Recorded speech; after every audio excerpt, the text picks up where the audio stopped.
आपण मराठीतून जी सेंटेन्स बघतो किंवा आपली जी काही बोलीभाषा आहे त्यातून जी सेंटेन्सेस आहेत ती आपण बोलतो, तर तीच सेंटेन्सेस आपण इंग्लिशमधून कशी बोलायची ते आपण बघणार आहोत.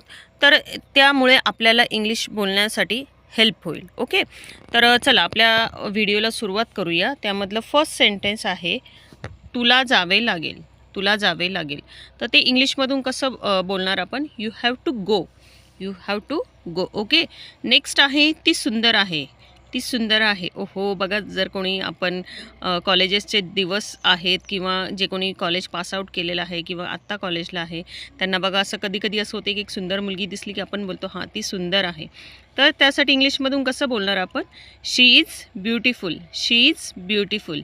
नेक्स्ट आहे तू माझी मदत केलीस, धन्यवाद. तू माझी मदत केलीस, धन्यवाद. बघा, कधी पण आपल्याला कोणी हेल्प केलं ना तर त्यांना थँक्यू बोलायचं असतं. तर त्यासाठी कसं बोलणार आपण? Thank you for helping me. Thank you for helping me. Next आहे मी हे लवकरच संपवतो. मी हे लवकरच संपवतो. I will finish it quickly. I will finish it quickly. Okay, next आहे तुझा माझ्यावर विश्वास आहे का? तुझा माझ्यावर विश्वास आहे का? मध्ये एक गाणं बघा खूप हिट झालं होतं, सोनू तुझा माझ्यावर भरोसा आहे का? तसंच हे आहे ना सेंटेन्स, तुझा माझ्यावर विश्वास आहे का? तर त्यासाठी कसं बोलणार आपण? Do you trust me. Do you trust me. Okay, next आहे हे आत्ताच आपल्याला केले पाहिजे. हे आत्ताच आपल्याला केले पाहिजे. We should do this right now. We should do this right now. Okay, next आहे मला माझी चूक लक्षात येत आहे. मला माझी चूक लक्षात येत आहे. बघा, लाईफमध्ये कधी पण आपल्याला असं वाटतं की आपण चुकलो तर तेव्हा ऑनेस्टली आपली चूक ॲक्सेप्ट करायची आणि त्या चूक परत होणार नाही याची आपण काळजी घेतली पाहिजे. तर सेंटेन्स आहे की मला माझी चूक लक्षात येत आहे. त्यासाठी इंग्लिशमधून कसं बोलणार आपण? I realise my mistake. I realise my mistake. Okay, next आहे मला तुझ्याशिवाय चांगले नाही वाटत. मला तुझ्याशिवाय चांगले नाही वाटत. बघा, आपण सपोज आई बाहेर गेली आणि 2-3 दिवस गेली कुठेतरी आणि तिचं छोटंसं बाळ आहे. बाळ म्हणजे ज्याला बोलता येतं असं बाळ आहे, 5-6 वर्षाचं, 6-7 वर्षाचं. जेव्हा आई रिटर्न येते ना तर आईला लगेच ते येतं आणि आईला भेटतं आणि बोलतं की आई मला तुझ्याशिवाय चांगलं नव्हतं वाटत. तर त्यासाठी इंग्लिशमधून कसं बोलणार आपण? I don't feel good without you. I don't feel good without you. Okay, next आहे हे काय आहे. हे काय आहे, तर त्यासाठी इंग्लिशमधून कसं बोलणार? What is this. What is this. Next आहे मला विचारू नकोस. मला विचारू नकोस. त्यासाठी इंग्लिशमधून कसं बोलणार आपण? Don't ask me. Don't ask me. Next आहे काळजी करू नकोस. काळजी करू नकोस. बघा, कधी कधी आपल्याला असं लाईफमध्ये काहीतरी म्हणजे आपल्यासोबत असं आपल्याला अनसिक्युअर वाटतं तेव्हा आपल्याला जर कोणी असं बोलले की तू काळजी करू नकोस, मी तुझ्यासोबत आहे, तर किती किती किती छान वाटतं ना. तर बघा, ज्यांना कधी कधी आपल्या अशा सेंटेन्सची गरज असते ना किंवा असं आपल्या आधाराची गरज असते तेव्हा त्यांना नक्की बोलायचं असतं की काळजी करू नकोस. तर त्यासाठी इंग्लिशमधून कसं बोलणार? Don't worry. Don't worry.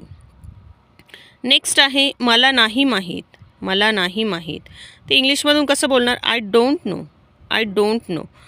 Next आहे आमच्यासोबत ये. आमच्यासोबत ये. Okay, come with us. Come with us. तुम्ही याचा स्क्रीनशॉट क्लिक करून घ्या.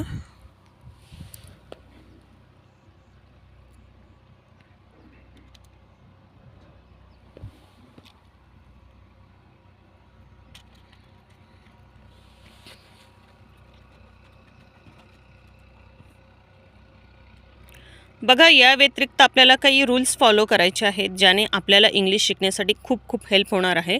त्यातलं फर्स्ट आहे बघा, इंग्लिश शिकण्यासाठी आपल्याला फर्स्ट ऑफ ऑल एक नोटबुक करा. ती नोटबुक मध्ये ही सगळी सेंटेन्सेस लिहून काढा आणि त्यानंतर ही सगळी सेंटेन्सेस लिहिताना आपण ती जोराने बोलून मोठ्या आवाजात बोलून लिहायची आहे. नेक्स्ट आहे ही सगळी सेंटेन्सेस तुम्ही लाऊडली 4 to 5 टाइम्स रीड करायची आहे.